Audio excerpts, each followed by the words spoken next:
सौंपा, किन मुद्दों को लेकर आज वहाँ पर? देखिए, हमारे यहाँ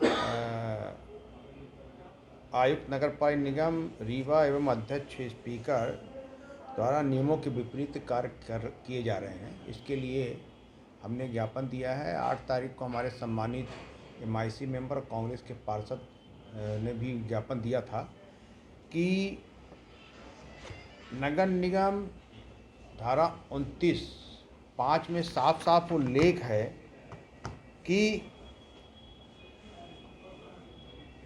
मेयर इन काउंसिल के निर्णय के बाद और महापौर द्वारा अनुमोदित एजेंडा कार्य सूची में किसी प्रकार का परिवर्तन अध्यक्ष स्पीकर नगर निगम द्वारा नहीं किया जाएगा। किंतु अध्यक्ष स्पीकर द्वारा ऐसे विषयों के एजेंडा कार्य सूची में जोड़ा गया जो महापौर द्वारा अनुमोदित नहीं। मध्य प्रदेश नगर पालिका निगम अधिनियम 1956 की धारा 29(5) में स्पष्ट प्रावधान है कि अध्यक्ष महोदय द्वारा अनुमोदित एजेंडा में से किसी भी मत को न तो अपवर्जित करेगा और न तो सम्मिलित करेगा। आयुक्त द्वारा परिषद की बैठक के लिए जो एजेंडा भेजा गया उसको महापौर के द्वारा अनुमोदित करके परिषद में भेजा जाता है परिषद के तिथि के लिए। मेरे द्वारा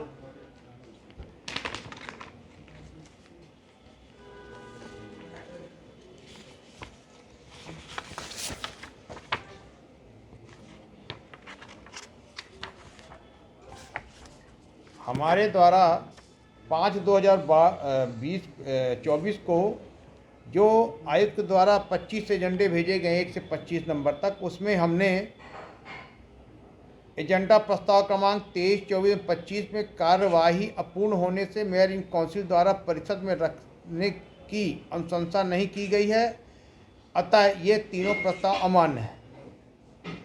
और एजेंडा प्रस्ताव क्रमांक 1 से 22 तक परिषद में रखने हेतु अनुमोदित परिषद बैठक की तिथि निर्धारित हेतु प्रेषित है।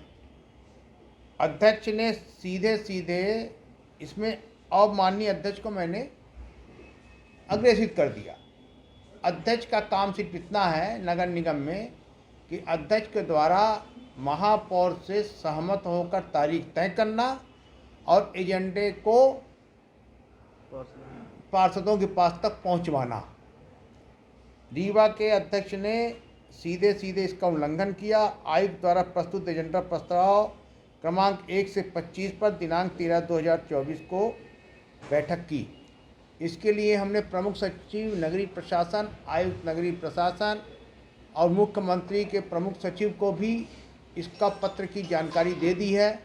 उनको बता दिया गया है। आज हमने कमिश्नर रीवा संभाग को सूचना दे दी कि आप शासन के प्रतिनिधि के रूप में हमारे यहाँ हैं, आप इस पे कार्रवाई करिए। अगर वो ये कार्रवाई नहीं करते हैं तो कल की बैठक का हम लोग बहिष्कार कर रहे हैं, हमारे सारे कांग्रेस के पार्षद लोग। और ये एक्ट में साफ साफ उल्लेखित है